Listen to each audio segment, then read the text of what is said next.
各位大家好，歡迎嚟到一新美術館，我係一新美術館嘅總監劉鳳霞 Leslie。我哋今日咧好榮幸咁樣咧，就請到一位好重磅嘅講者，胡永基教授 Raymond。Raymond 咧就會今日同我哋講一個我哋美術館咧年度咧亦都係最重磅嘅活動。身邊簡文的前世今生。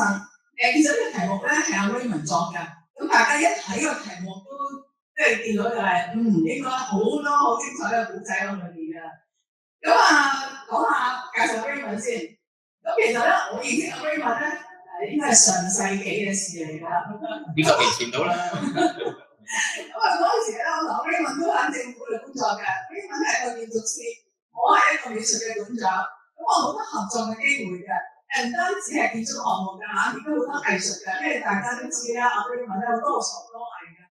Raymond 嗰時就好多嘅項目，可能 Raymond 幫手咧就係會有譬如有啲藝術活動啦、要帶啦，或者一啲係古蹟嘅導賞團啦，又會帶啦。所以我有時咧星期六日嘅晏晝咧，經過聖東 Visual 咧，成日都上到阿 Raymond 喺度帶緊團嘅。我教堂啫，唔係，我有大班嚟俾你講嘅嘢。我明啦，阿 Raymond 成年嘅，其實咧佢係翻足咁多集，好 talent， 然後亦都係好熱心幫忙嘅。咁後尾阿 Raymond 轉賽道啦，做一個全職嘅藝術家啦。咁但係其實咧仍然都有好多公職咧，就係幫政府手嘅。咁呢個好多啲文化藝術嘅機構啊，諸如此類啦，政府嘅政府嘅而家陷入咗 Artena 嘅泥沼裏邊。我係 Artena 嘅 member， Chairman 喺呢度，搞掂咁樣就係呢個人啦。咩泥沼嚟嘅？呢個就係第二個前世今生嘅故事啦。咁我記得 Raymond 咧就以前就成日同我哋講咧，做喺建築署嘅時候就話會介紹自己咧，就話佢哋係專負責嗰啲咧好特別嘅項目嘅。咁即係難度好高啦，挑戰好高嗰啲咁樣啦。咁其中一個就係身邊簡文啦。咁講翻身邊簡文啦，身邊簡文就係我哋而家喺新美術館正在喺嘅展廳裏邊舉行緊嘅波爾默妙姚宗儀的心經與身邊簡文呢個展覽嘅配套活動嚟嘅嚇。咁亦都呢度多謝呢一個藝發局啦，俾咗好多嘅支援我哋啦。咁我哋就搞咗好多嘅配套活動，包括今日呢個重磅嘅節目啦。咁講翻姚宗儀教授啦，其實呢新美術館同埋姚教授嘅淵源咧係非常之深厚嘅，同好多間研館都有合作嘅。咁今次嘅展覽咧就係好開心咁樣咧，係得到咧香港大學姚宗儀學術館咧就係邀請我哋就係幫助佢哋啦，因為主導嘅角色都係姚宗儀學術館嘅做呢個展覽嘅。點解咧？因為身邊簡文咧今年咧就係20週年嘅，咁乘住呢個機會啦。其實講翻姚公啦，我哋都稱為姚公嘅。姚公係一個國學泰斗啦，佢嘅研究嘅領域範圍咧就係好多嘅著作等身啦。咁但係佢其中就係對於法學嘅研究啦，佢就中意寫心經啦，佢嘅書法亦都係非常之好啦。咁所以我哋今次咧就係集中咗喺呢個題目嘅。咁講翻姚公同身邊及身邊簡文啦。姚公喺1980年嘅時候咧，就登上泰山啦，見到就係好出名嘅摩崖石刻《金剛經》啦。於是乎佢就發下宏願咧，希望香港咧都可以做一個咧類近嘅刻經嘅摩崖石刻咁樣啦。咁如是者咧就去到2000年啦。咁姚公咧就寫咗呢一個《心經大志》啦，大家見到呢一個咁呢個心經大志咧，就正係咧心經簡文嗰啲字嚟㗎。咁按住呢個姚公嘅大字咧，就刻翻響啲木柱上面嘅。姚公發下呢個宏願啦，然後咧就如是者20年過去啦。咁喺2000年咧，姚公就寫到呢個心經大志啦。咁大家都記得啦，喺2003年咧，香港就經歷沙士啦，亦都經濟好差啦。咁姚公咧亦都同香港政府咧就傾啦，可唔可以做啲嘢咧？咁於是乎就有身邊減能呢個 project 啦。咁係2005年咧就起好啦。咁其實講翻搖工同身邊減能咧，我哋睇法就係咁樣嘅。其實有幾層嘅意義嘅，包括呢個展覽啦，我哋精選咗16件咧都係搖工嘅作品啦，有身邊減能嘅，橫跨咗搖工36年嘅身邊心經嘅書法啦，有啲同心經或者係大嶼山有關係嘅一啲畫作啦。身邊減能搖工，其實我哋會覺得本身心經係一個好多人都熟知嘅一篇佛經啦，呢個係第一層意義啦。然後佢係搖工嘅書法藝術啦。然後身邊減能係一個呢個係全世界最大型嘅佛經嘅公共藝術作品。咁對於旅遊發展嚟講咧，咁身邊減能咧亦都係香港呢一個大型嘅旅遊景點嘅。對於參觀身邊減能嘅觀眾嚟講咧，身邊減能當然就係一個打卡嘅地方啦，係一個俾你沉思冥想嘅地方啦。但係我哋覺得最緊要嘅咧，其實身邊減能咧係搖工送俾香港同香港人嘅呢件禮物嚟嘅，因為喺佛教傳統裏面咧，例如摩崖石刻或者抄寫身邊咧，其實係一個祈福許願嘅行為嚟嘅。咁透過呢個身邊減能嘅存在咧，我哋相信咧，搖工咧係希望咧就係將呢一個祈福許願咧一齊送俾香港同埋香港人嘅。所以展覽完講座完咗之後咧，大家趁呢個機會咧都要睇一睇今次我哋呢個10件作品啦。好啦，咁我諗大家都好期望聽下咧，好有趣嘅身邊減能嘅前世今生故仔啦。咁我交翻時間俾阿 Raymond 啦。多謝各位。首先我要澄清一點先，然後咧館長話你話咩話？你話好有份量喎，重磅。對唔住，我都知道㗎，一啲都唔想講。呢個完全係一個錯誤。第二個錯誤，頭先啱先又講我介紹我啲資料裏邊啲沙巴冷坑咧，冇理佢，因為呢度咁多好多前官員睇住我大嘅，我純粹係摸個機圖啫。不過而家煮熟咗啦，撈埋啲咁大啫。好啦，今日咧我想問幾多錢入場費喺呢度？老闆啊，幾多錢入場費？哇，咁抵啊！你知唔知睇咁樣幫要1500蚊㗎？我而家冇睇到啊！我哋做呢場嘅燈光呢度唔使錢嘅，祈福係咪香港好值得？所以記住要多啲嚟新妙思人，啱唔啱啊？新妙思人就係高兒自己嘅會議嚟嘅，搞得好辛苦，喺香港人做咗好多好事嘅會議，佢覺得唔啱嘅，應該係佢自己嘅心願嚟嘅。佢一定寫確喺香港唯一一個，可能係2個，不過呢個係最認真嘅一個嘅加嘅妙思人。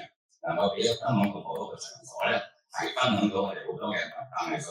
多謝我哋，多謝搖工嘅千金姚女士，能夠參加呢一次活動。其實咧呢個係 part 2嚟嘅 ，part 1咧，香港大學咧已經經歷咗㗎啦，當時有350人，裏面有5個人咧係聽我講嘅，其他全部都唔關我事嘅。咁所以我 part 2跟住做。好人記住話，我上次咧好多個問題我全部留翻唔答嘅，留翻唔答。點解咧？因為咧我其實唔識答嘅。前世俾阿 Leslie 講晒啦，跟住1個鐘頭半講係好，點算咧？我又交俾我哋建築系嘅林生，就咁啫。阿基師兄都唔認㗎，認唔認林生啊？認啦啩？你話邊個啊？呢個位錯人嗱，呢個係我哋建築界嘅林生，唔好呃你嘅。如果佢一個唔覺應該係咪啲正確嗰個咩話？你係咪建築界幾個建築師嘅話好靚仔嘅？要求你嘅基師兄咧就係我當年我哋團隊裏邊嘅。點解搞成咁咧？就要講埋呢個建築界我哋嘅領導層，其實係基師傅，係我哋嘅前我哋市長，佢就安排咗我呢個部機就加埋呢個部機圖咧，就加入咗呢個團隊。但仲有另一個建築界另一個小女神 Michelle。哎呀，原來咧，Michelle當時喺 Berkeley 讀書嗰陣時，佢畢業嗰陣時老巴閉嘅。曾幾何時咧，我個團隊裏邊咧最大嗰個當 U 㗎啦，對唔住得罪到好多人，因為有 Berkeley 有劍橋有哈佛有York 有十優生，哇！全部團隊都咁鬼勁喎。你可能唔知有個十優哈佛嘅有個女仔，你哋都唔記得咗啦。嗱，呢個都冇十優，得9優半啫。係咯，好唔緊要啦。去翻今日啦，開始講啦。今日要講原因咧就係一共有5大唔係訴求啦，好小心講自己部分嗰啲。有5大題目，咩題目咧？身邊眼前的前世今生開始，佢清楚出嚟啦。幾時交俾你？交俾你㗎啦。我講完㗎啦，我落翻去㗎啦。我嚟聽你講埋嚟，快啲負責。嗱，點解我哋咁多家長大家咧？我幫你咁長嘅問咧，啲題目嗰陣時咧，咪要做翻好咧，咪要睇手㗎係嘛？其實想咧，結婚咧幾10年未見過親戚㗎嘛。每個在嗌做呢樣嘢，我見啦，所有未見過3年嘅朋友啊 ，Eric 啊，哇，都得咗20年啦，彈得出嚟啊，好多人好多前高官彈晒出嚟啊，所以今日你唔可以咁講嘢，睇住你排㗎。好，記住。但係而家咧，身邊梗係一齊起，開始講下先。我唔知我講咩，我都話交俾你㗎啦，交俾你㗎啦。第一張，身邊有啲咩嚟㗎？係啦，呢度就係泰山啦。咁先頭咧嚟講嘅，其實咧當時咧就係員工知道泰山有個咁大嘅一個東方經嘅城，東方經5000幾字，但係呢度1060個字咧，就睇到咁嘅城客，都有好大嘅一個感觸就係，哇！香港正正當時面對SARS我哋嗰陣時講對上一次啦，唔係講高嘅嗰陣時，香港好需要整個社會好蕭條，大家需要一啲有希望嘅一啲咁樣嘅俾我哋一啲 energy 啦，咁所以佢提出。佢基本寫咗心經，當時心經係搞到幾香港大嘅，係咪已經係？其實香港大都有朋友都可以同我哋討論一下嘅，含少少嘅材料唔夠精準啦嚇。咁但係其實 case 係 work together 嘅，Michelle 就係我哋嘅實習生嚟嘅，咁啊當然你知最多嘢啦。咁咧佢當時搞到呢一個咁好嘅一份咁嘅心經，其實佢寫咗唔少嘅，喺中國我哋都唔少嘅。但最重要就係咁大嘅一套心經咧，就送咗俾香港大學，而當時就見我哋嘅當時嘅我哋嘅領導就係董建華先生，就覺得香港需要有一個咁樣嘅一個呈現。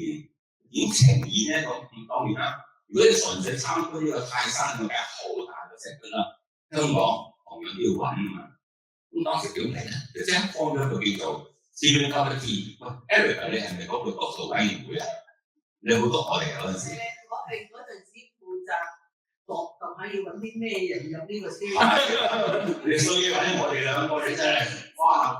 我哋過呢個冇錯啦，咁佢督導委員會，我記得有邊啲人嘅，有周梁淑怡嘅，我記得有副校長嘅，港大副校長嘅係李卓根教授啦，咁當然，咁啊當然仲有當時嘅楊春堂教授嘅，原來佢都係呢個館長嚟嘅，但係佢而家即係80幾啦，講到可惜啦。咁有個故事係咁嚟嘅，由香港大學加埋交俾政府喺邊個單位做咧，咁啊一個唔同意就呢時候咧好大氣咧就舉咗俾我啦嚇。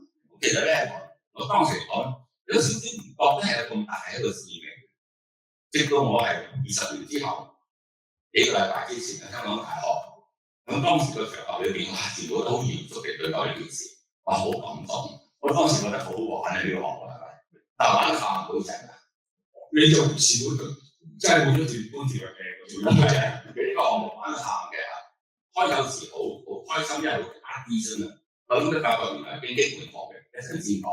咁但係我真係好真實咁講，我係響台灣即係香港大嗰個 moment，我驚醒咗。哇！原來有個咁大嘅使命喎，原來我協助咗祈福喎。當然佢係好重要嘅，吳宗憲教授佢有好好嘅心願啦。咁但係邊個條邊度咧？邊啲將呢個事情做咗出嚟，而又正可以為香港做到一個咁難得嘅一個可以講係當時你一時都講啦，係世界上最大嘅一個戶外嘅一個目標嘅一個同佛有關嘅一個同佛有關嘅一個咁樣嘅一個作品。咁我即係有個咁感覺就係呢件事，我感受到20年之後咧係需要更有 part two， 亦都正需要咧揾翻我啲當時嘅團隊，我諗起一個夜晚瞓唔著，諗係喎，唔該咁講喎，其實好大嘅功勞，因為有咗呢個靚仔喺度喎，佢叫做經師兄，姓景啊，佢唔係皇帝嚟㗎，姓景嘅啫。咁你就係 Michelle 談商嘅，我就揾翻出嚟，分享下呢件事嘅內容係乜啦。咁佢嚟咯，講到就係有啲屋石之後，咁就跟住咗下張，係啦。哇！原來咁大嘅寫啲字出嚟，咁就擺喺個中文大學體育館裏面一邊，啲字好大。咁咁但係當時香港本一個燒香已經成立咗啦，咁就大入邊咧就將件事成事咧咁就諗就係最正常諗法就係喺個石上邊啱我係啦，為何嗰隻石黑而是木黑？上次咁拍翻嗰時都有人問呢個問題，但係我全部保留晒，今日唔再賣關子啦，俾大家知。其實咧原咧就係我哋都其實都講尋過唔少有石壁嘅地方嘅香港，咁咧就其實香港真係唔多嘅啊。香港因為第一就唔夠大嘅石面啊，第二就係啲石比較粗糙啊，好多裂縫啊！你見呢個當時呢個係啲土木工程處俾嘅資料嚟㗎，咁睇到好多石咧都崩崩裂裂，唔能夠克服。咁同埋因為佢比較脆啊，好容易爛啊，咁所以咧就未到，所以就諗一下。點樣樣去令呢件事做好佢咧？繼續去玩，咁我記得揾咗個邊台邊嘅啦，去到邊度邊個時候做係啦，南丫島有一幅石嗱，呢俾大家嗱講俾大家聽。好似喺你談都有去嗰次，係咪有佢啊？有係啊，咁啊，你即係食海鮮啦，順便睇到啦。我哋曾經上天下海做呢個 project。係啦，上天下海 Eric 一陣我交俾可以繼續講，不過唔使擔心。其實我呢本書咧。有介紹過嘅，我呢本書都有介紹過嘅，不過千祈唔好買，因為賣晒，幾風水嚟㗎，賣晒真係抵死。好，下一張，好，咁點算咧？咁個緊石，咁我記得咧，我真係記得一段説話嘅，我同呢個周兩講過呢句説話嘅，我今次我都問翻佢哋嚟㗎，佢唔使啦，佢好信任我哋會點樣講嘢㗎，其實梗係唔會啦。咁咧，其實咧，當時我記得我哋揀咗呢啲石。其中我記得當時溫哥華嘅知識其實係Selina佢有講過唔得喎，呢個位置唔係太過 decent 喎，即係喺個南丫島嗰啲石壁，即係前面好多啲海鮮檔攤嘅係嘛？其實海鮮檔係啦，你諗下呢個係因為呢個好 respectful 㗎嘛，大家對佢嚟講，咁但係祈福啦係一個即係偉人嘅一個作品嚟㗎嘛，咁所以覺得唔得喎，咁點算咧？哇！呢一段時間我就真係由此去變白頭啦，講唔掂啊！我哋覺得我好多萬都係 AFD， 咁咪要講大話。點樣算咧？點樣根本冇辦法，因為冇咁大幅石壁，但係個 Committee 裏邊就好期待嘅石壁，提出過幾個唔同嘅意見嘅，呢啲冇咩秘密嘅，可以完全識得介入講。曾經包括過諗過就係咩咧？曾經講過喺自然證院提出過，去過呢個寶蓮寺提出過。就係喺寶蓮寺對面嗰個山頭嗰度起一埲牆嚟去刻啲石出嚟。咁但係我自己心裏邊有啲過唔到自己嘅關。嗱，無論如何咧，始終都係有藝術嘅少少元素啦，我都俾佢 artist 啦。因為我覺得，如果咁樣去做一個咁樣嘅唔係咁原始、咁真誠嘅一個作品，我覺得呢個同原有嗰個義嘅佢哋好遠，咁所以就點算咧？又過唔到，有關單位希望佢做得石。我哋兩個咧就搞唔掂，我哋兩個好起頭又唔敢出聲㗎嘛，咁唯有就諗嚟諗去，哇！一個唔覺意，終於醒起咗。當年未有迪士尼之前，嗰個地方叫做陰澳，你會識點後生？踩單車嘛。係啊，嗰度陰澳嗱，陰澳咧係真嘅，呢個相係當時真嘅陰澳嚟嘅。陰澳咧浸咗好多啲喺個海度浸咗好多木。咁我哋自己去睇，好奇怪嗰啲木浸喺度，但係大下嘅喎，即係有少少水浪喎，喐嘅喎。咁我哋咦幾得意喎！我即刻諗咦，可唔可以揾啲關係同我哋嗰個項目裏邊，即係可以睇到個結，呢個結好大嘅。我其實嗰陣時都幾個禮拜揾唔到答案點做嘅，即係問佢拖延緊。我就真係唔想而亦都有人講過話做啲石柱嘅係咪？我就唔想，因為睇個 artificial 嘅，即係我哋總之，隨大家都係其實我哋嘅團隊裏邊大部分都係即係有藝術元素啊嘛，即係唔想做啲嘢咁假。咁見到呢件事，咁點算咧？喺中意當時香港呢團隊裏邊咧，好 supportive 嘅，好彩佢都知道我哋個班人喺邊嘅。咁咧就個團隊裏邊，佢哋正咧嘅成員咧就可以傳達到我哋嘅一個聲音。我哋就話可唔可能？將呢個喺大嶼山，我哋自己香港有嘅一種嘅文化命脈嚟㗎嘛，當然好重要㗎嘛，當然而家唔同咗啦。將呢個咁樣嘅木，呢啲木樁啊，去化成咗一個我我哋而家未來嘅呢個心經版能嘅另一個形態嘅表現咧咁。咁佢當時咧就揾咗一個大官出嚟 ，Eric 你知唔知邊個大官？記唔記得邊個哥哥仔請佢食飯？你有冇份去？海都記唔記得？記得咗㗎啦，唔記得咗啦，葉樹芬啊！係嗰一隻哥哥仔咯，係啦，而家退咗休啦嘛，係啦，葉樹芬請食飯，咁海都酒樓啊，記得好清楚啊！我呢啲嘢唔單止我全部記得㗎，除咗我而家生日之外，同我老婆生日乜都記到嘅，係咯，咁所以咧，葉樹芬請食飯嗰餐咧就啱滲啲聲音出去，亦都咗啊 Eric 喺度，咁佢都滲到出去就話，不如我哋可唔可以揾一個另一個形式去表達咧？唔好用石啊，唔好用簡單雕好長，即係咁簡單嘅嘢，係可唔可以用呢個用借咁樣嘅概念去引申去成為咗我哋未來嘅心經咧？啊咁啊，當我諗咁已經收到風㗎啦嚇，佢話就用竹簡呢個概念去演繹佢，得喎係喎，咁啊竹簡都係我哋自己文化嘅起源啦，咁文字嘅起源啦，咁好好啊，有個咁樣嘅有個咁樣嘅好嘅條件之下，咁即係諗到啦，用竹簡當用木啦嚇，竹木牌啦，咁但係其實曾幾何時係有木簡，唔好忘記啊，中國文化裏邊有嘅，咁所以就將呢啲概念咧再變啦。嗱呢啲就見到係咪有心經簡嘅一個初步影子啊？係咪嚟出過街啊？係咪俾人鬧啊？心經簡咁肉酸嘅，我睇到報紙講成啦，咁肉酸嘅咁死啊！我好中意我覺得，其實係咁搞出嚟嘅。好，其實好嗱，咁啊呢度就交俾你啦，點搞呢集目？點算咧？喂，見到我哋去睇幕啊？係啊！哇，好精彩啊！有個故仔一定要講啊！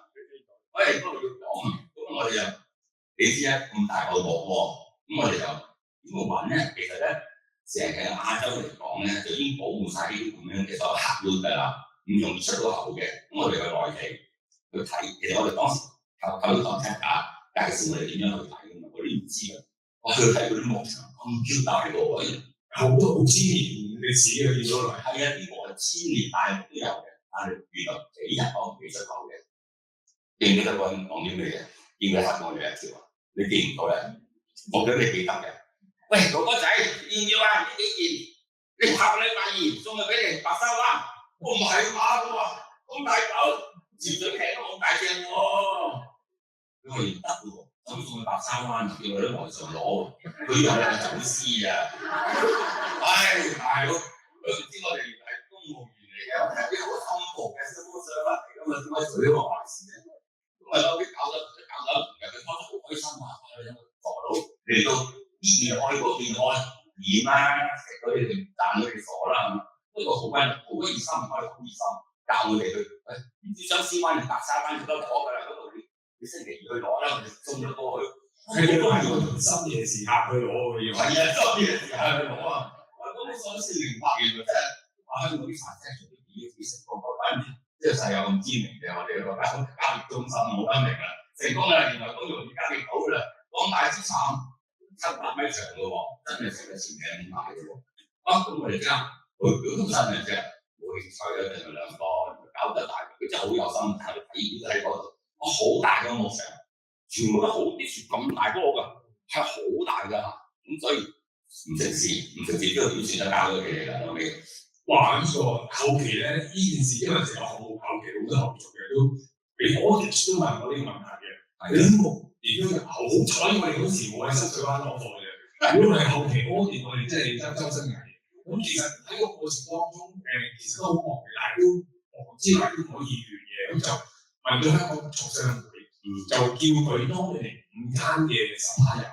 咁我哋喺個5間喺當佢 short list，因為我哋 short list 合理啊，咁啊香港廠商會合理啲，因為俾咗啲 supplier 嘅 list，然後就公開聽㗎。話我哋要呢啲，一定要有certificate origin， 正式嘅途徑嚟香港，唔使偷我哋俾足錢嘅香港政府，然後就去用呢個聽，其實係聽下認識去購買呢啲木，最後其實都係真係有張相俾到我。唔係祖國㗎嘛？唔係西非嘅，係啦，加納啊，唔係啊，加蓬啊，加蓬啊。我年我識唔識啊？世界盃啊，知唔知啊？靠呢個拉亞總理有訪喺嗰個地方。係係啦，呢個以卡盤嘅共和國㗎，咁啊來自嗰度嘅，咁所以咧就兜兜轉轉用咗一段時間咧就運到嚟香港啦。咁運到嚟之後放喺邊度記記得？我梗係記得啦，因為佢中間過程要雕刻啊，要 process 放到幾個地方嘅時雕啊嘛，成堆嘢瞓晒喺度好巨型㗎嘛，你記唔記得？係啊，因為仲要係做一個處理嘛。冇錯啦，你嗰隻米超加入咗未？未加入㗎，當時咧就掟晒響油街之前嗱，Leslie 咧就來自油街嘅領導層啦嘅油街之前咧就政府倉庫，政府倉庫當時咧就係放咗呢啲大飛木嘅，但後尾咧我哋準備話開工去雕嗰啲木嗰陣時咧，又遇到個問題就話政府倉庫要收單，做咩我就講係啦，咁做咗單嘢油街當然係嗰度只係個事，但係好多官員睇實你㗎。講到算話好大鑊㗎，絕對啱，係啦，絕對啱啊！呢句係啦，好，所以咧係好事，咁所以後尾就運咗去咗新界。唔係，油塘啊，大油廠，記得晒，到咗油塘，跟住要請人雕咯喎，係啊，我哋請，因為其實嗱，大家要做木雕或者係用呢啲咁嘅方法，其實一定係有個嚴格，就唔係豬油狗可以雕嘅，一定有個有能力嘅人去演繹到係員工嗰個書法，咁都有啲講究。係啦，咁其實咧，員工用開一個專用嘅自己嘅雕畫家咧，雕呢個玩圖章啦，呢個嗰隻喺佢成個班位就係咁樣玩圖章喎，我真係幾死我啦！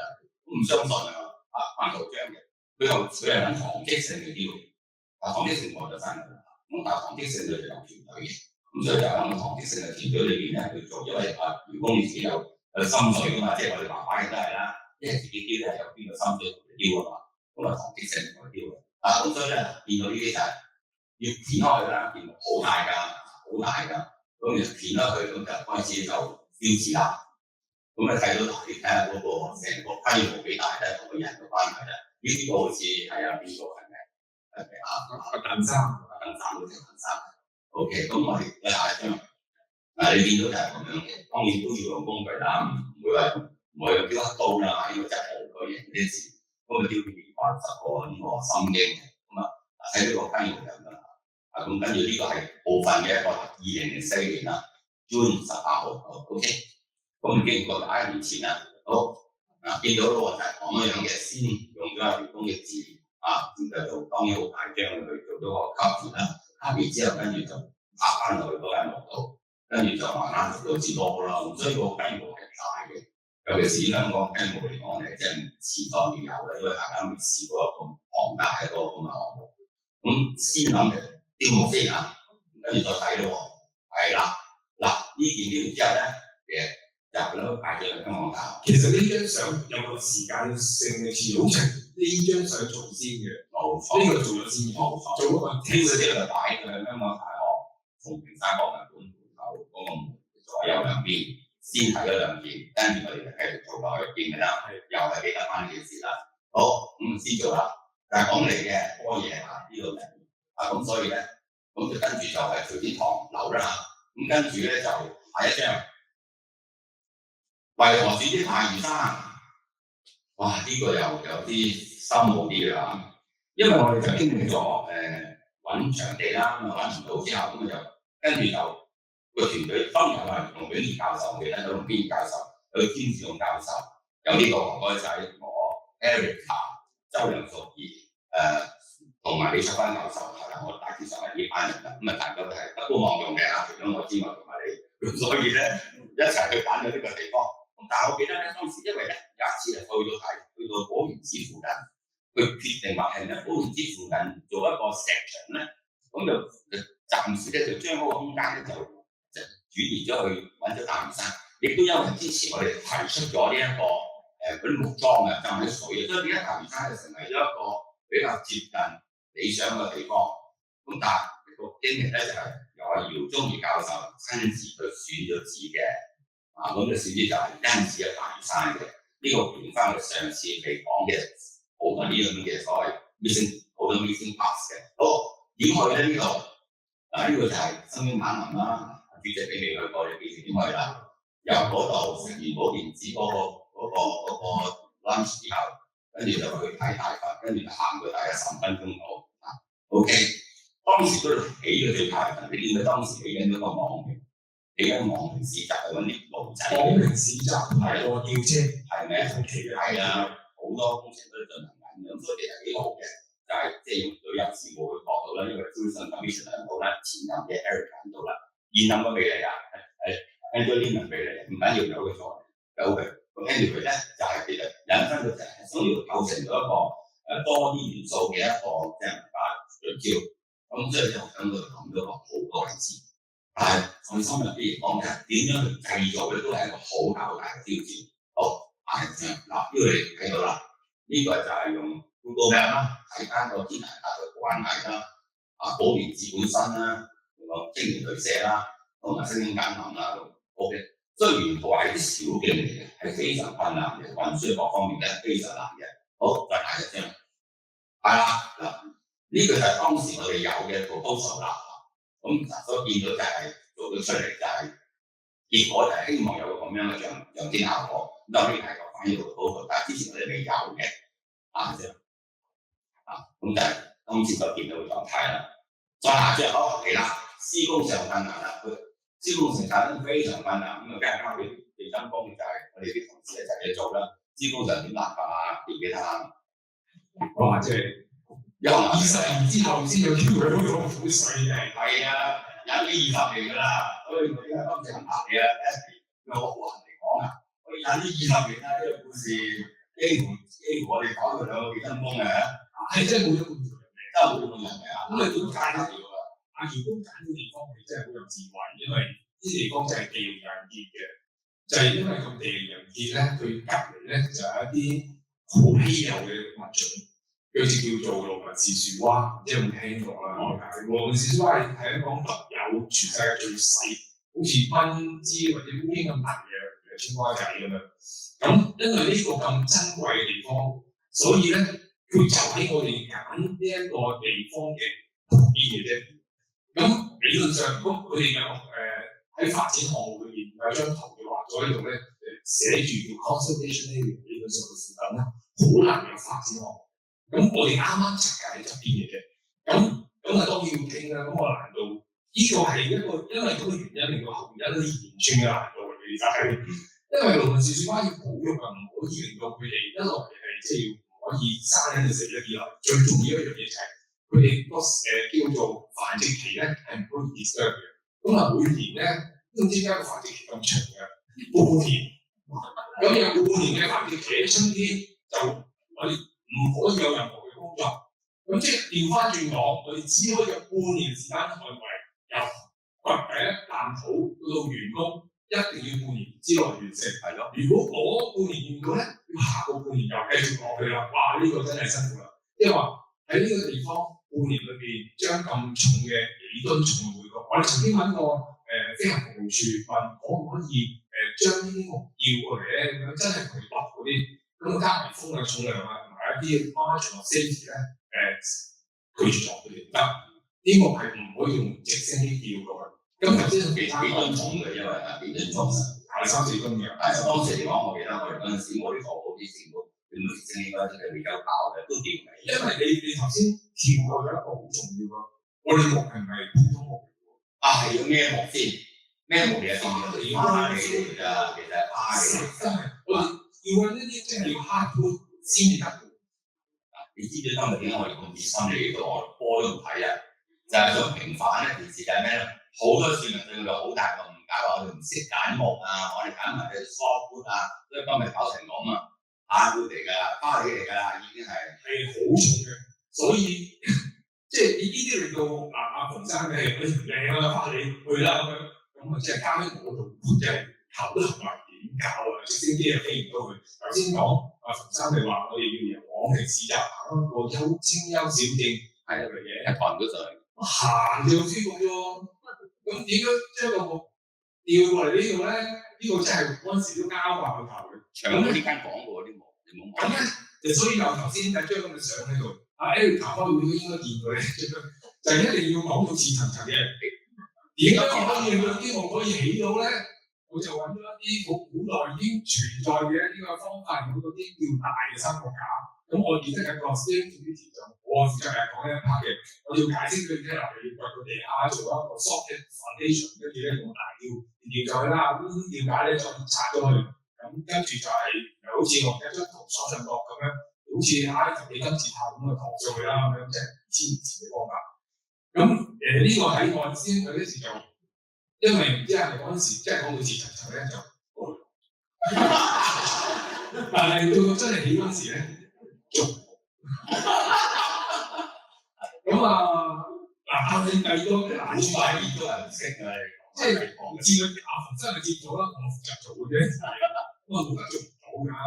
咁仲另外一個最大嘅問題咧，就係政府有一個叫做即係叫去做合約咧，就係叫 term contract 中文叫 term contract。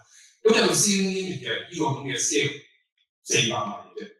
即係大家買納米樓咁嘅價錢就要做晒人地基，由西礦呢，即係嗰啲環境土地摩吊木400萬，咁個判頭我聽到見到話做唔到蝕本，咁靠鄭太，即係歸功於鄭太，就 call 咗個老闆㗎，我哋得400萬，我做翻。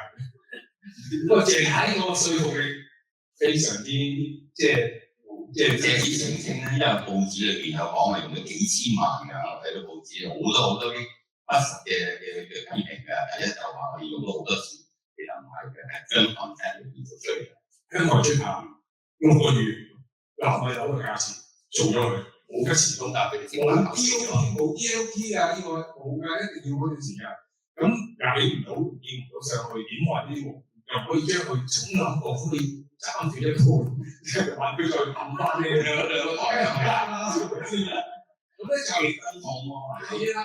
咁最後條路雖然窄，大概3尺闊啲啦，咁其實都勉強可以行到個農夫車嘅。如果大家知道咩叫農夫車，佢個車叫 BB 嘅 ，BB 球咁樣，個農夫車嚟嘅。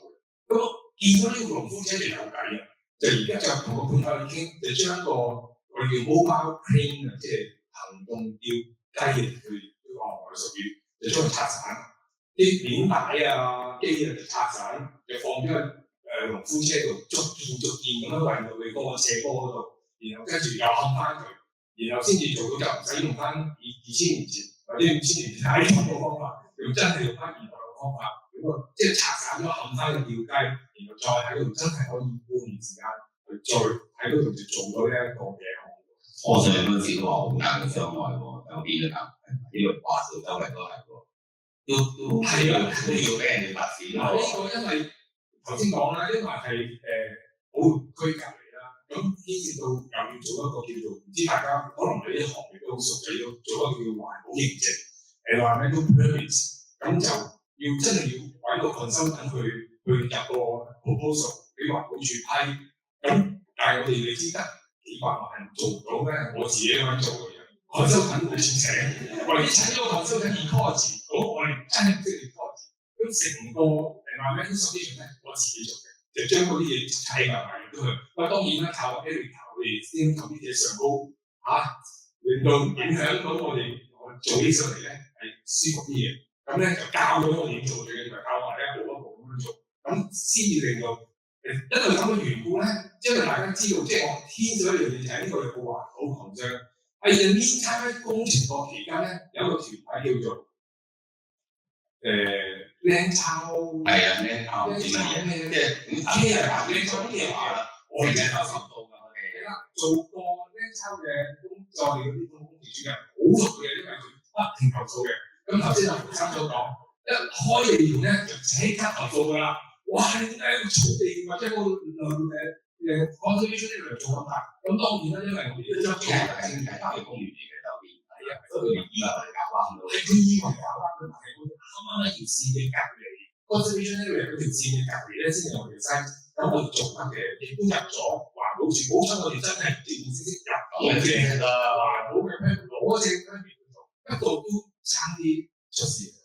講緊個判頭，因為知道係工期緊啊嘛，即係其實未正式開工，即係我見佢一支殘嘅發仔嘅已經，哇！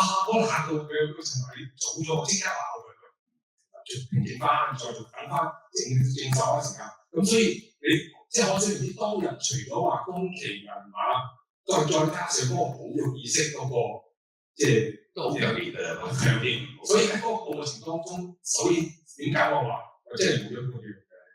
啊，非常困難。其實過第一關就係即係由石變咗木都已經係難過啦。第二關就係運上去時嘅中途裏邊好多嘅嗰邊好多嘅投訴，亦都產生咗好多矛盾。係咁。嗱，咁咧就講講先啦。咁我哋未做之前咧，其實咧就當然香港大係一個好重要嘅一個我哋嘅環境啦。咁佢就嚟啦，就係要點樣做呢個佈局咧？呢個佈局其實好多人都問㗎嘛，呢個大字嚟嘅係咪？係呢個係 infinity 咁樣。咁但係慘啊！嗱 infinity 就講嘅容易啫喎，你見到好多呢個咩變嘅法師啊，係啦，變呢啲人，呢啲係咪人肉嘅？人肉嘅開線啊！冇咁叫示範啦，係啊，我啲同事啊，啲地方係嗰啲叫做咁嘅點啊大物線啊，佢做唔到，因為呢個大自然嚟嘅啊，好少我哋起樓係完全破壞㗎嘛，就係一個大自然嘅草叢裏邊嘅起樓，咁所以咧用一個好原始嘅辦法，就係香港大學嗰啲大學生有個人嘅牌。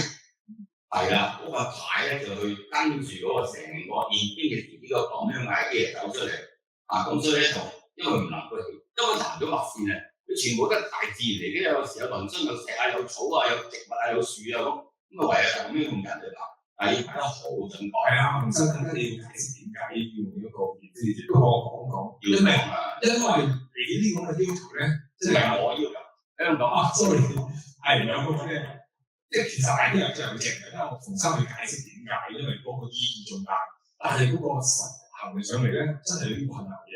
因為正如阿馮生講，呢個斜坡 natural slope 嘅，咁我哋嘅要求好簡單嘅，得兩樣嘢。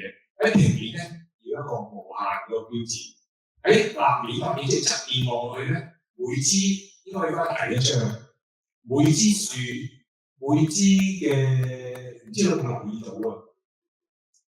係啊，要立面望佢嗰個高度咧，都係 infinity 嚟嘅，即係兩邊都要有一個 infinity 嘅標誌，即係立面望係平面落去。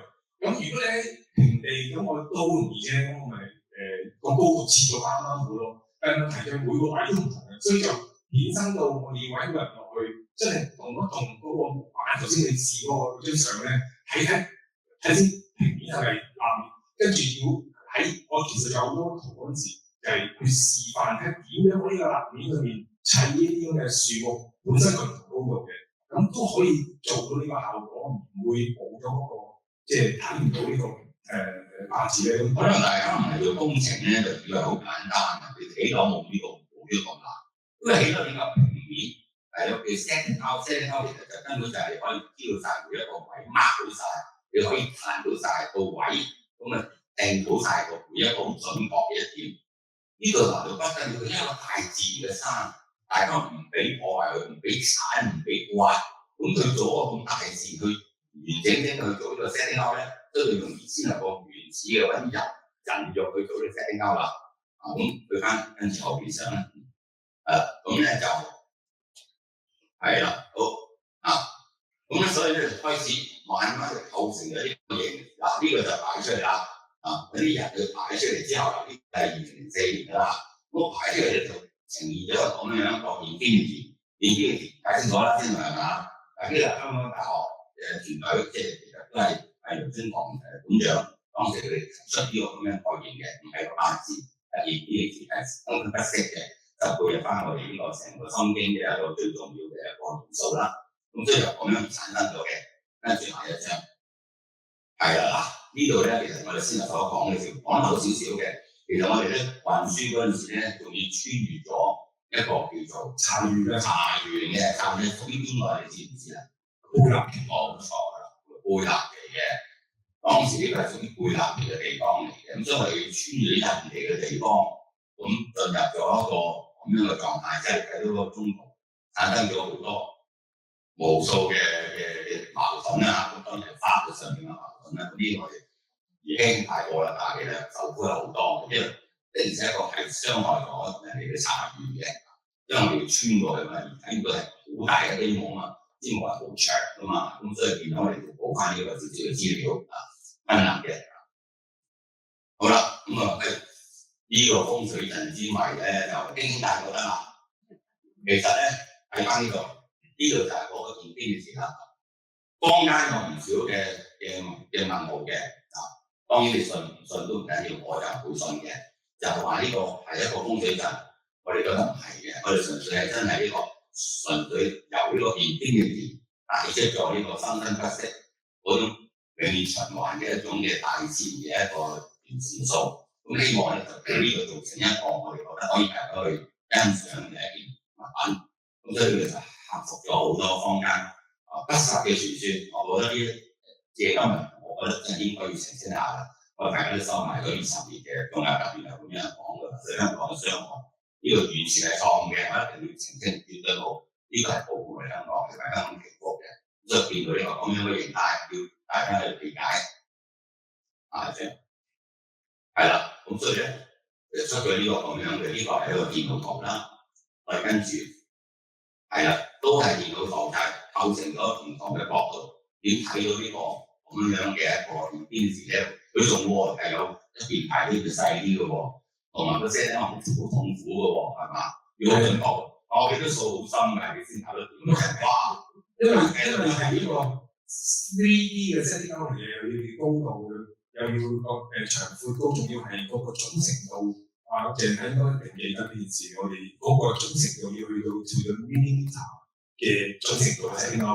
咁喺呢個過程當中咧，鬥爭咗好耐。我就好準咁 millimeter 嘅做法啦。咁所以咧非常容易咧，唔係建築可能覺得好簡單啫，落去啦喎。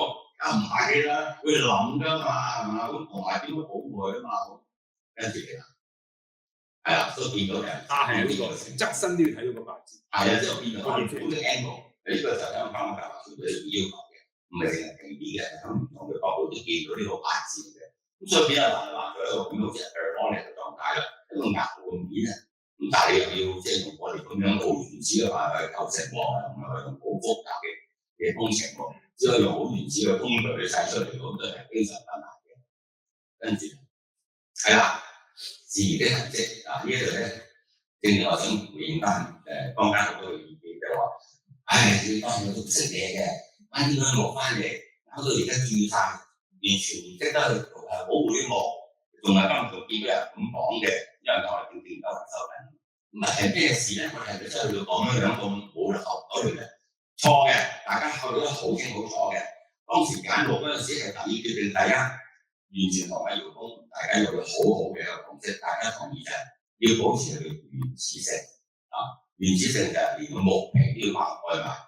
曾經討論過，起咗陣木皮之後，做好厚嘅呢架保護佢，變到好膠質，我哋唔想。大家都覺得好彩，但大家要咁樣嘅對於藝術或者對成個文化裏邊嗰種最高最精緻嘅要求，否則嚟講，可能見到就係好似好假嘅 visual 嘅一啲木裝，咁你要原汁原味。咁但係好驚喎，咁如果有木皮，咪好容易有啲蟲啊勾咯。唔緊要，我哋都覺得大家都經歷過好多嘅處理嘅。嗱，有啲人係冇處理，你哋有處理，有個團隊嘅處理，你有冇參與過處理嘅？最低係有兩個步驟處理個冇錯咯，就係做個臨位啊嘛。臨位之前有做咗少少 boring 先嘅，跟住再臨位。咁我哋其實有團隊嘅，有專家嘅，有科大嘅教授嘅，亦都有個專照教授嘅。大家都知道呢件事係點樣去保持佢。我哋唔係要永遠唔變，我哋係希望佢慢慢隨住嗰個時間，隨住大自然嘅充實，正正係呢個咁重要嘅一個無關我哋一個精神嚟嘅。我希望佢可以保持到，但當然都唔能夠千秋萬代，但唔代表佢會消失。我哋唔會被消失，我哋只會喺適當嘅時間咧有個重新嘅一個狀態。咁所以佢哋做緊佢哋嘅重新狀態咯。但係因為咁嘅情況之下咧，絕對唔想為咗一啲好襟嘅、好實淨嘅、唔改變嘅，咁啊做咗一個好似我哋 visual 嘅一支石柱或者一支木嘅好實嘅一個我哋 visual 好木好假嘅一個家具，我哋唔想係家具，我哋想係嗰種食品。正正嗰個原因，所以仲要提出呢一點。亦都今日我哋點解要花咁多嘅時間去重新再解釋翻呢一個經歷20年啦，都唔錯喎。我哋當時都係咁樣計算過，即係一段經歷咗長時間嘅，要經歷咗唔同嘅變化，但係個變化係經得起我哋當時嘅計算，咁亦都得以即係可以應驗到啦。經歷咗20年啦，咁所以今天亦都係仲可以見到我哋好重要嘅身邊人啦。係啦，咁呢度計到相啦，咁再下張，好啦，多謝各位。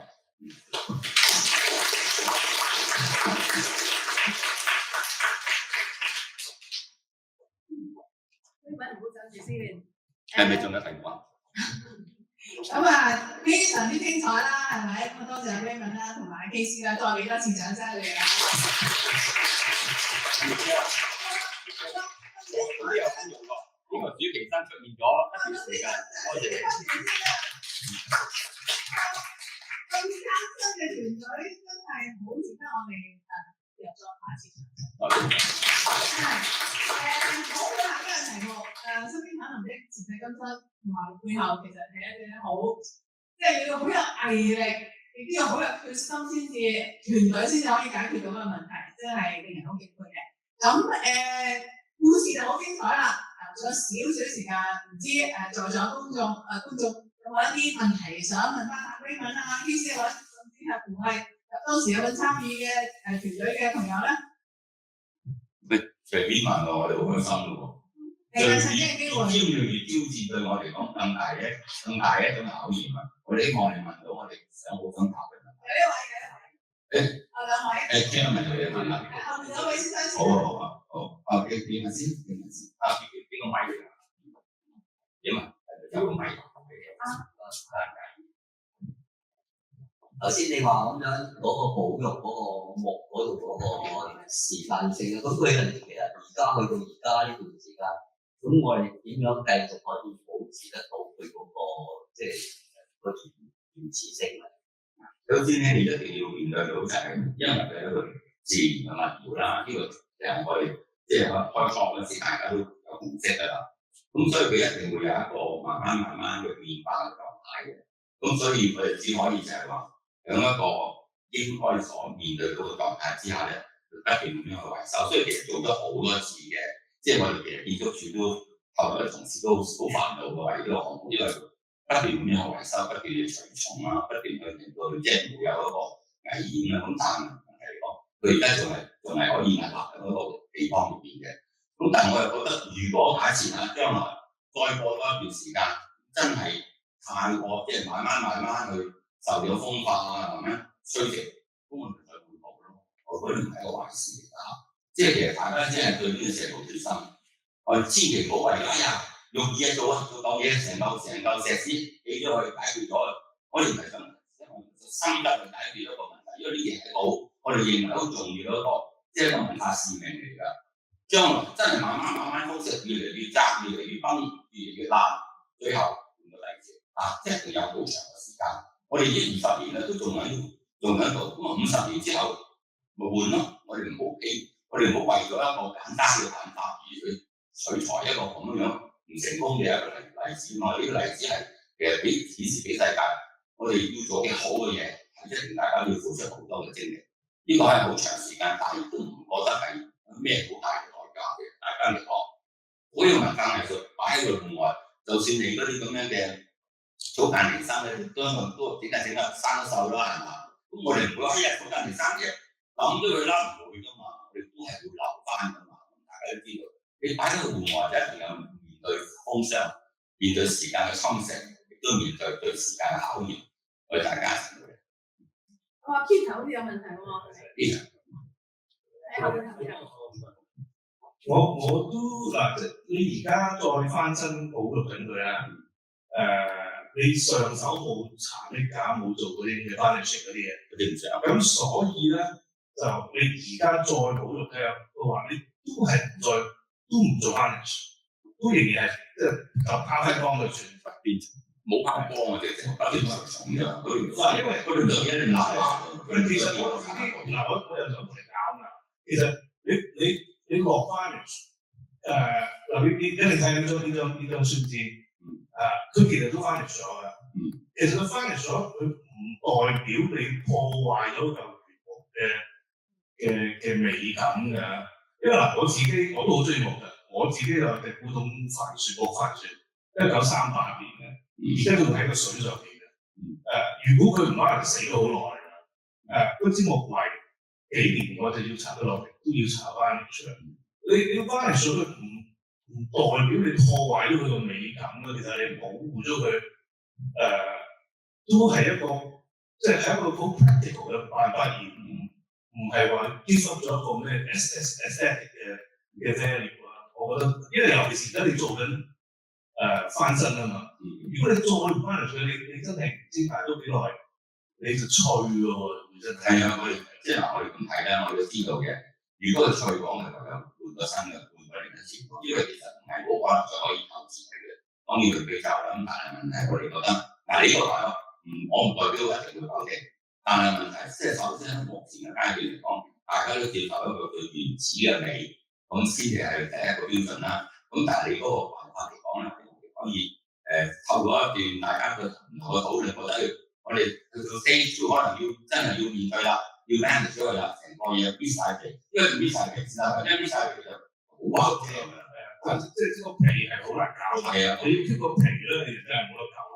但係即係個面嗰度，我覺得嗱，即係好似你啲瓷房啊、廟宇嗰個木嘅對聯都係穿咗嘅，都係做晒翻嚟晒，油晒佢哋就中式啦，用翻嚟晒佢嗰啲嘅珠嘅、漆啊嗰啲咁嘅嘢。咁但係都係有方法咯，咁你哋都可以做一啲綠色底嘅字啊，咁樣都得噶嘛。咁所以我諗呢個講嘅時候咧，可以留翻啊，可以留翻我哋響即係真係面對到佢去一個接近去到冇得可以再回頭嘅階段嚟講咧，就值得再攞出嚟去討論，係咪我哋出現咗一個所謂新興產能嘅 part 2咧？或者 stage 2咧，佢一個重新嘅形象出現，可能都會係。但係而家目前用呢個嚟講，對灣仔都唔容易啦。已經之後佢完全爆晒嘅，好多風箱真係爆晒。你而家灣仔都已經冇得可以即係完整嘅。但係係咪變咗另一個嘅再反光過咧？呢個可能留翻嚟嘅未來更有智慧嘅團隊去諗一諗啦。點啊？幾時想答？呢啲想回應啊，其實係因為開始嗰時嗰啲木咧本身佢好多年喺度，即係因為我唔係翻嚟嘅即係專家，唔知係咪都嗰陣時都可以做到嘅，就係佢本身入邊有少少年喺度，咁要做到嗰啲咧變咗可能即係要浸咗佢先做，又唔係好似家私就同你風化晒咁先，或者船啊已經係冚唪唥晒，佢本身嘅頭啊尾啊側身啊都有少少嘅。本來我哋自己就覺得都幾靚喎，呢啲嘅有啲少少結合啊，大嘅細咁樣，咁變咗嗰陣時可能係，我哋首先係冇諗到，但係就算諗都做，唔知係咪嗰陣時。唔係我有諗過，我完全有諗過，但係我覺得我哋真係起步點唔想啊！一開始就有一嚿好真係似家私嘅一個物料而係好有一個完整性，有以前諗過，我哋知道會點樣樣，即係成嚿嘢同埋啲 manage 都要不斷做佢講嘅，係啊，就算。如果你唔得要做，你好快就爆晒嘅，咁所以即係與其講佢係咪應該就俾佢有一個呈現一個最美嘅階段，然後拍都係咪用另一個形式有個 stage 2嘅再反方嗰啲，咁呢個留待更有智慧嘅團隊去諗啦。咁我哋目前講都係接受呢個角度嘅。時間有幾多？你要幾多人？唔係喎，而家我要睇乒乓波喎。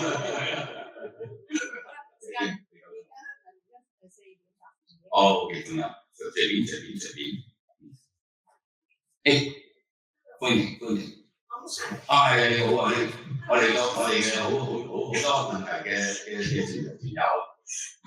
請問咧嗰啲木樁咧，咁你之前話3-4噸重一次，點樣打落個地嗰度？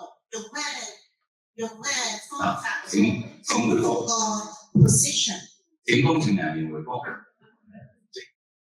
簡單講呢個太技術啦，因為頭先你見到張圖，其實除咗你喺露天見到嗰個我哋嘅木面之外咧，我哋其實都有結構工程師幫我哋手做嘅，就我哋要入咗大概接近1.2至1.5米入咗落去個地下裏邊。我首先要做咗一個石屎嘅我哋叫 socket footing 嘅中文，叫好似一個好似袋型嘅一個嘅地基，然後都唔會就咁放落去嘅，咁仲要係因為想啲水可以散到走啦，咁都會攝好多叫做3分仔嘅細石咧，就逼到嗰個位好實，然後先要放。即係做一個套，嗰個石屎嘅套，係啦，放喺個地下，但又唔能夠打樁。係啊，唔會打樁嘅，就咁石屎一個因為破壞地基，然後就用先係話我哋有個電機吊落去插落去咁樣。咁佢自己而家證明打咗咁多場風都冇事嘅，即係。係咪即係好似一個石屎嘅山？石屎嘅地基咯，就好似係好似一個套咁樣，一個套，類似一個好似花盆咯，係好似花盆咁坐好地，好似花盆坐地下咁樣，但係又可以收到水嘅。如果要養水又唔得。仲有冇聽話？不如我講少少。好啊，聽下係喎你。睇下有咩辛酸？我好辛酸嘅我。兩個最好嘛，你講對講。其實咧，我參加起最啱最舒服嘅單元，唔知咧。我其實2003年我就做緊 PowerPoint 嘅咋，仲未經歷阿 King 講話要攬條木上山，同埋企喺個山上邊嚇，好多學生嗰啲俾蛇咬嗰啲咁樣。唔係㗎，我淨係去扶貧山嗰度搞個記招㗎咋。係㗎，我記得。因為嗰陣嗰陣時咧，阿傑姐就係翻嚟，我哋係夜醫歐係嘛？未係master 未。係佢嗰陣時係放暑假嘅，係咪？放暑假咁加入咗我哋個團隊，我哋每年暑假都好受歡迎嘅，世界各地都好多年青朋友加入嘅，咁啊 Michelle 加入咗我哋度啦，咁佢嗰陣喺 Berkeley 讀書嘅，咁就我哋就好開心見到佢好積極嘅，咁啊好得意喎，咁嗰陣時我哋未有困難嗰度，佢做最好玩嗰段就係 presentation， 就係去香港大學係嘛，佢做個 presentation 啦，有記者招待會啦，嗰啲 Erica 都領導住啦，咁所以基本上做 architect 其實就頭一段就好好玩嘅。之後就好痛苦嘅，再之後咧簡直係悲哀嘅，因為其實真係開頭係好玩畫公仔啫嘛，咁所以好多人畫嘅係畫好人，冇後輩啊嘛，其實係開頭好玩嘅啫。唔係，呢個係對於一啲後輩咧，成個 process 咧，雖則2個月，但係影響好深。呢個都係我感受到，原來香港係有好多好有心嘅藝術家同埋建築師，即係。藝術同建築係分唔開。我一直覺得香港佢全部都係啲炒葉樓啊嗰啲，其實我本來喺美國唔想翻嚟嘅，但係我就係畢業之前去咗建築師做咗少過2個月，真係改變咗我對於香港建築同埋建築師嘅心嘅 passion， 同埋佢俾好多機會年輕一代去發揮。我都當時都。我一個堂係一個未畢業嘅冇牌嘅即係學生，Raymond 都俾我見阿鄭太去 present 我個設計。你話即係嗰個機會係你喺第二啲地方冇咁嘅機會，亦當感受唔到話原來年青人係有機會，係有即係唔係話年青人冇機會嘅。其實我係好感受到呢樣嘢，所以我其實好呢2個月對我影響好深。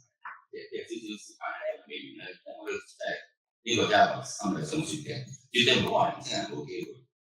其實係在乎你點樣去處理呢一個年青人互相之間嘅互動嘅關係。你知道佢嘅缺點喺邊度，你就弱點喺邊度，你就要加強佢嘅最強嗰點，唔係個樣樣食嘅。譬如講到學生嘅，咪俾曬邊先教咯，咁解啫嘛。佢阿 Michelle 嘅，佢煮嘅瓜好好喎，你知唔知啦？有得你搞嘅，點咧？成個 presentation 我信得過，呢份得感受到佢得，搞掂佢。如果唔係我不斷咁樣前邊改嚟改去，佢冇咗信心，亦都開始唔再喜愛打啲識嘅。可能翻去之後佢轉埋係，今天證明啱啦，佢入咗去 Swire Property， 做到好開心啦，係一樣係而家睇住佢長大成人啦，已經同大家姐你而家你考慮領導咗團隊啦，就係咁一個一個出現㗎。嗱呢個妹仔我哋啱啱至兩呢個，咁咪兩呢個，有上海識啊嘛，即係我哋。學嘅佢可以揀嘛，我哋同學佢哋咁睇住一代人，其實就係喺個社會裏邊佔有好重要嘅位置，千祈唔好話冇機會。其實機會係在乎你爭唔爭取，同埋上司係欣唔欣賞到你，唔好加入你太多嘅掣肘，佢可以發揮到嘅。咁當然知道佢咩能力啦，唔係每個人都咁叻嘅，唔知道佢唔叻嗰樣嘢，擺開佢，將佢識到嘅嘢加佢就得㗎啦，咁就嚟講，咁啊時間就係差唔多啦。咁嗰陣我前面好多觀嘅係咪想趁呢個機會可以聲討下我哋嘅歡迎啊嚇？誒得啦，呢個聲討我哋啦，呢個歡迎。多謝 Raymond， 其實我唔係想升佢，我係想當年我係同 Raymond 一齊做呢個 project 嘅嘢。佢係之前嘅旅遊事務專員。助理旅遊事務專員，即係當時係有好多個旅遊項目要落地嘅時間，因為經歷咗97亞洲金融風暴之後，個個都覺得香港旅遊業唔得，我哋要好快做到好多嘢。咁但係又當你要好快做到啲嘢嘅時候，即使話你係冇資源嘅，嗰啲資源係好辛苦，你都揾唔到嘅。咁但係又有好多嘢我哋都要趕住要出。當時我最大嘅感覺咧就係我覺得政府部門因為佢哋覺得自己冇資源，佢哋唔肯接波咧係合理嘅。咁但係咧，往往喺嗰陣時咧，我哋就有一個叫做建築署嘅好多個同事咧。咁當然數翻落咧，當時同我合作得最多項目嘅應該係 Raymond。咁但係仲好多其他嘅同事，例如嗰陣時 KC 好似比較新加入，咁另外仲有 Jonathan 啊等等。係啊。咁人哋揾唔到佢。係啦，咁但係我只係想講一樣嘢，就係好多呢啲項目咧，就係突然間呢個天跌落嚟，唔知點解我哋要做嘅，包括呢一個。咁呢個係我哋後來喺好多已經即係叫做成咗型要行嘅項目，咁突然間話要做呢個，咁我哋就非常之好啦，揾到 Raymond 啦，阿 Elizabeth， 你哋當時我哋當時嘅助理處長。支持我哋你哋可以幫我哋手去做，咁就大家一齊捱啦，真係上天下海係咪？咁同埋係冇資源嘅情況底下，因為如果我哋要認真攞資源去做咧，就可能係要多好多年時間，即係你要去立項啊，要去攞錢啊，去 legal 啊等等。咁呢啲咧，我哋就用啲小型嘅項目係咪好快咁做到？咁但係經常咧呢個項目我就覺得好多奇蹟嘅。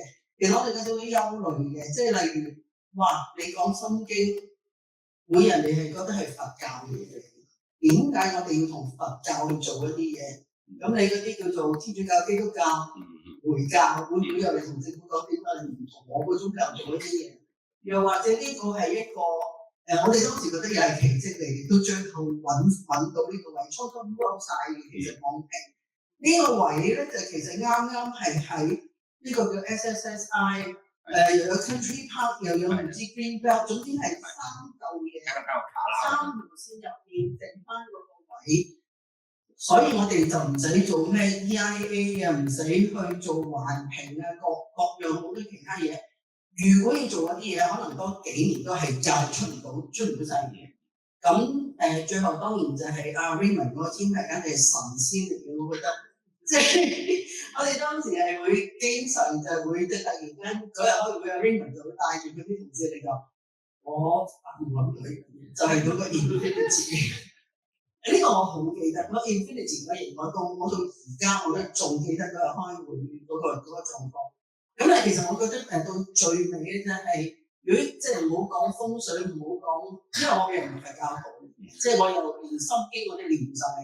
但係我即係到而家，我嗰個體會，我覺得就係、是、當有啲嘢，如果佢係好有意思，佢係要行得成嘅話咧，我哋就總會有好多人從中係會支持我哋。咁就包括到後來我哋做咗嗰個，你話嗰個 steering committee 咧，其實係都唔知點解好容易地就可能背後阿龍炳儀教授又幫手啦，咁有楊春堂館長係咪？咁就幫手就同咗李卓芬教授啦，詹志勇教授啦，Selina Chan 就係旅遊發展局啦，我老闆就係鄭若華啦，鄭宇華，A Chan 係啦，咁但咧就成咗一個咁樣嘅小型嘅 committee， 就連埋鄧偉雄先生好似係啦。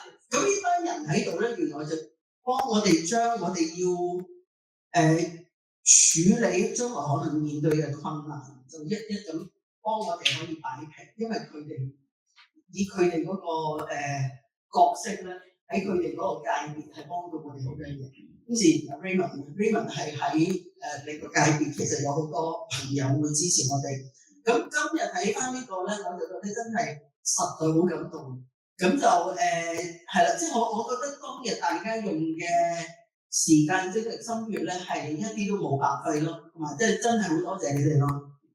啊，多謝好多人嗰個再多謝一個我哋今日非常重要嘅一個人物就係姚宗儀教授。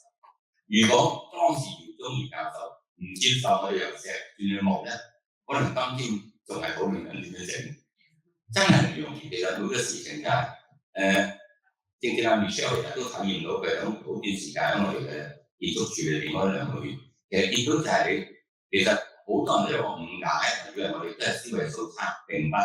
其實只要你對個事情係有個投入感，你覺得呢個係你嘅使命，幾困難都克服到咧，其實真係可以克服到嘅。係由石變木，我自己咧困咗幾個星期，點算咧？咁大膽嘅一個改變，破壞晒佢本來嘅想法，但係原來唔係，原來姚宗儀教授嘅好明白呢個事情，如果能夠做得更好，可以將啲改變係令到成為日後香港好難得嘅一個世界上最大嗰個戶外嘅一個目標。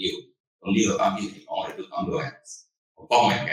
大家覺得我哋能夠去睇睇，我哋難得見到香港仲咁龐大嘅一個，儘管係一個小島，但係有咁龐大一個戶外嘅一個目標。咁儘管佢面對到好多我哋所講到嘅技術問題啦，或者話重建嘅問題啦，但係呢個唔會克服唔到嘅，只要大家有心。大家明白，只要大家有心，上上下下支持呢件事，香港係不斷有未來，不斷有更好嘅一天。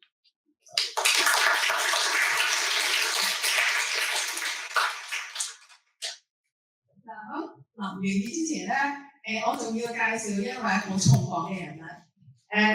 其實今日咧，姚宗儀教授嘅女公子姚清北女士係嚟咗聽呢個嘢。